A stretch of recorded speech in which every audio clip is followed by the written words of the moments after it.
In today's video, I'm going to teach you how to add a logo to your email signature in Microsoft Outlook. This is a great way to personalize your emails and give them a professional touch.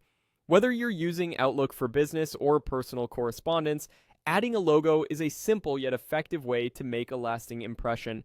So, let's get started on how you can easily integrate your logo into your email signature. First, you need to navigate to the Microsoft Outlook page. Once you're there, you'll want to look for the sign in button, so go ahead and click on that. Now it's time to enter your login details. Make sure you have the right email address and password ready. This part is crucial because you'll need access to your Outlook account to proceed. After you've carefully typed in your credentials, click on Next to proceed. Now that you are logged into your Outlook dashboard, take a moment to familiarize yourself with the layout if you're not already acquainted. So you're going to head to the top right corner of your screen. Here you'll see an icon that represents settings. It usually looks like a little gear or cogwheel. Click on this settings icon. This will open up a range of options related to your account. Next, you're going to want to go to the section labeled Account. Once there, look for the option titled Signature and select it.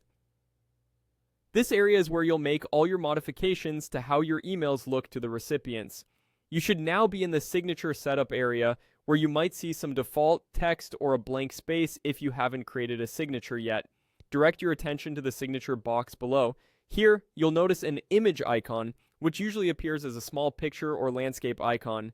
This is what you'll click on to add a logo. When you select this icon, it will allow you to simply upload the logo file from your computer. Make sure that your logo is ready in a supported format such as JPEG or PNG, and ideally sized appropriately so it looks neat and professional within your signature space. With your logo now visible in the signature box, take a quick look over your entire email signature to ensure everything is formatted the way you want it to look. Once you're satisfied, all that's left is to save your changes.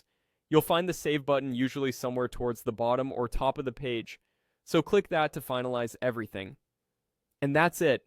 You've now successfully added a logo to your email signature in Microsoft Outlook. This little touch adds a lot of personality and professionalism to your emails. Thank you for watching, and don't forget to check out our other tutorials for more helpful tips.